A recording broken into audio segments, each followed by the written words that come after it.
Nako, heto na mga kababayan, nilabas na. Mabahong lihim ni Sharon. Ba? Yan po ang ating pag-uusapan mga kababayan at bibigyan ng reaksyon sa video ito.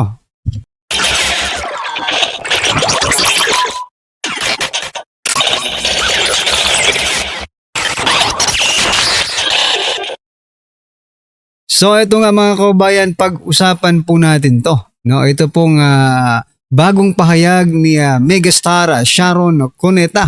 Ayan ha. Sabi po kasi dito ni Sharon mga kababayan, Mr. President, ayan Mr. President and Madam First Lady, I'm happy to be here. Sabi niya ha. Sir, I have only one Vice President there. No, my date tonight. Si Kiko Pangilinan po yung tinutukoy niya. Mali your choice, no? O si BP Sara, mali daw na naging Vice President naging Vice President ni PBBM si Vice President Sara Duterte, no? So ito po ang balita mga kababayan. Mali ang choice umano ni President Bongbong Marcos Jr. sa pagpili ng Vice President ayon kay Sharon Cuneta. Ito ang tirada ni Sharon Cuneta matapos itong maghandog ng kanta kay PBBM at First Lady Lisa Marcos. Para kay Sharon Cuneta, isa lamang ang Vice President para sa kanya, no? At ito ang kanyang asawa na si Senator Kiko Pangilinan. Tirada ni Sharon, sa huli, mali your choice, no? O mali daw ang maging choice ni BBM si Vice President Sara Duterte. For your information, ito baka po natutulog ito. Baka po natutulog itong si Sharon Cuneta nung panahon po ng kampanya, no? Nang panahon po ng magpapasa pa lang ng COC, no? Ng candidate of certificate of candidacy, no? Alam mo ba? No, trivia muna tayo para kay Sharon Cuneta. Di ba? Alam mo ba na hindi po choice, no? O hindi po choice na maging Vice President ni BBM, di ba? Sila nga ang lumuluhod eh. No, paano naging choice 'yon? Pag sinabi kasi nating choice, sige, ikaw ang pipiliin ko na maging Vice President, di ba? Ganoon ang choice, di ba? Pero hindi naman po ganoon nangyari. Pumunta nga po si pumunta si Senator Amy Marcos kay Vice President Sara Duterte. Kasi ayaw talaga ni Vice President Sara Duterte mga kaubayan. Di ba? Ibig sabihin mo, pinagpilian lang si Vice President Sara Duterte. Mali yata, no? Baka si BBM lang ang pinili, di ba? Mali kasi. Parang hindi ko maintindihan. Para kasing lumalabas na pinili ni BBM si Vice President na maging Vice President. Hindi naman ganun po ang nangyari. Diba? Sabi nga ng taong bayan diba? Sara all nga diba? Sara for President ang sinisigaw noon. Actually, naging choice lang si President Bongbong Marcos Jr. na maging presidente dahil hindi tumakbo. Tanong nyo kaya sino to? Former Governor Chavit Singson, di ba? Sabi ni former Governor Chavit Singson, no? Pasensya ka na. Bongbong, bungit kung pag tumakbo si Sara ako. Di ba? Kay Sara kami mga mayors, kay Sara kami kakampi. Hindi tumakbo si Vice President Sara Duterte, kaya siya ang tumakbo, mga kaubayan. Pero kung sinasabi po dito ni Sharon Cuneta na choice ni BBM si Vice President Sara Duterte, I don't think so, no? Ito pong naging komento ng ating mga kaubayan. Sabi po dito ni Gigi Ramos, abay, baligtad na talaga. Oo nga yan sinasabi ko. Baligtad na talaga ang mundo ngayon ng bagong Pilipinas. Baligtad talaga. Di sa kangkungan si Bangag ngayon kung hindi si BP Sara partner niya. Totoo. Literal na sinukan ang kinain pa. Oo. Sabi naman po dito, kain suka. Ayan. Kasi galit din sila. Di ba galit sila sa Marcos noon, mga kaubayan? Aba, kami ang nagkamali, nabudol pa nga eh, ha? Pinklawan pala na magsasaka, na nagmaskara. Ayan, pinklawan pala na nagmaskara na maka Duterte, para makabalik sa kapangyarihan. Ayan. Grabe. Anyway, ano po ang inyong opinion dyan mga kababayan? No? Kasi eto, yung ipapakita nating sunod nito, mga karibin natin, patunay ha, na hindi po choice lamang si Vice President Sara Duterte. Ito po, satisfaction rating. Tingnan nyo kung choice ba. Ha? Parang may mali dito. Kung yan ang paniniwala ni Sharon, no? Kung ang paniniwala ni Sharon Cuneta na naging option lang si Vice President Sara Duterte para maging Vice President, tingnan mo naman ito, no? Sa third quarter, -5 si Bongbong Marcos, si Vice President Sara Duterte, +22. Sa quarter 4 naman po, -3 si Bongbong Marcos at si Vice President Sara Duterte ay +28. Nasaan po ang option niya? Okay, para kasing pinalalabas si Sharon ay ginamit lang, no? Parang ginamit lang si Bongbong Marcos para manalo si Vice President, no? Mali.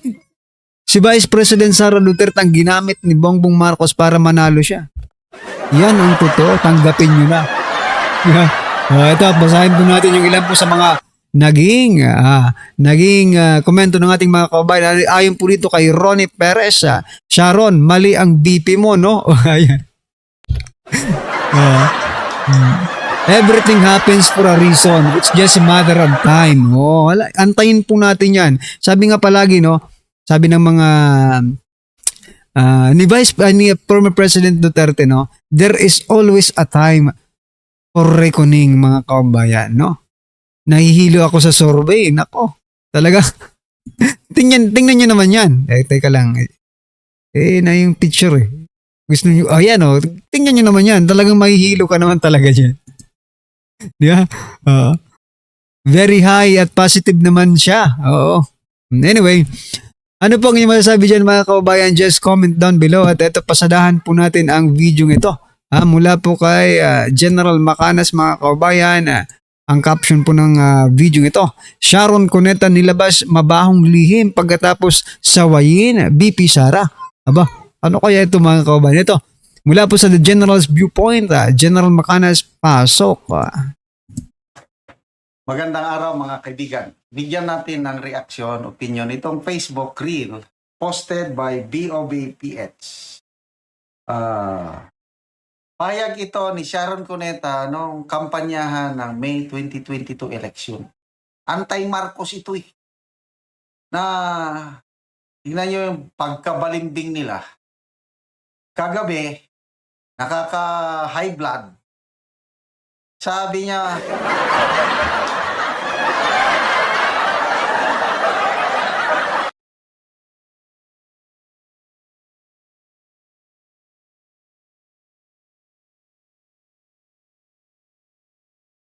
God be with you always. Tapos, Mr. President, nagkamali kayo ng choice ng Vice President. Okay ito, naglabasan ang mga pahayag niya noon. Pakinggan natin ito So yan, relax lang po mga kababayan kasi ganyan po talaga, no? Nawalan tayo ng sound kanina, okay? Sabi po ni General Macanas na high blood daw siya. Huwag kayong ma-high blood, General Macanas. Ganyan po talaga ang politika, no? Minsan, ito pong mga hinayupak na yung mga politiko ay talagang para lang sila mapansin ng taong bayan ay kinakain po nila kayong kanilang mga sinusuka noon. Gaya po nito, nila Sharon Cuneta at Pangilinan. Kampanya ito mas mabuti pa ang lugaw ni Leni kaysa yung nakaw ng iba. Sino yung iba? Marcos.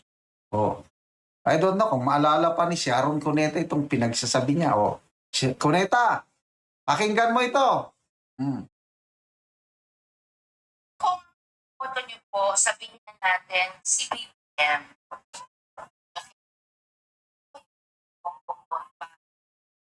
Iba kasi yung kaibigan, iba yung may mga ulat ka na maglaban para sa if you vote for him and wins, we will have another Marcos sitting in the presidency on the 50th anniversary of martial law, which is Father de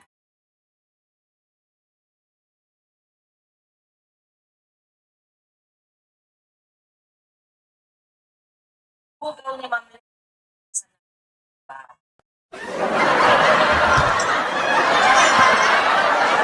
Grabe, no? No? Grabe. Ito yung mga dapat mapanood, no, ni Sharon Cuneta, even President Bongbong Marcos Jr. kung sa bagay, no? Kasi sa palagay ko lang nagpa-plastikan lang ang mga ito no? For the sake, no, na malihis yung pag-usapan patungkol po sa flood control, di ba? Sa mga anomalya, sa mga kulukuhang ginagawa ng administrasyong ito, no? Para mawala yan, mga kababayan, kailangan natin ng isang artista, di ba? Na mahal di umano ng taong bayan. Noon, di ba? Na hindi pa sila pumapasok sa politika, no? Pero marami pa rin ang nagmamahal dito, mga kababayan, kay Sharon Cuneta. At marami pa rin ang maluloko nito pagdating ng panahon, di ba?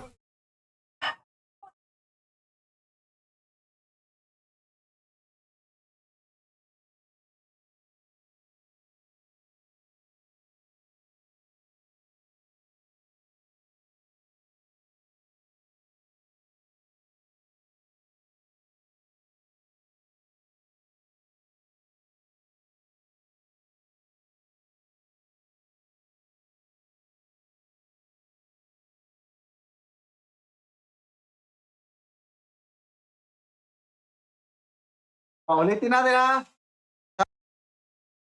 So yan, mga kababayan, yan po si Sharon Cuneta before, no? Manalo si Marcos Jr. At ngayong nanalo na, eto, sabi niya, salamat, no?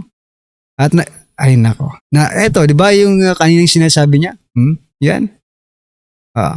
Sabi niya, I'm happy to be here, no? Sabi niya, Mr. President, Madam First Lady, I'm happy to be here. Yan, sumisip-sip na siya. Ngayon, di ba? Sumisip-sip na sa Marcos, mga kababayan. Anyway, ano po ang inyong opinion, reaction patungkol po dito, mga karabin natin? Just comment down below. Ayan, maraming salamat po. Please don't forget to like and subscribe, mga kababayan. Maraming salamat po.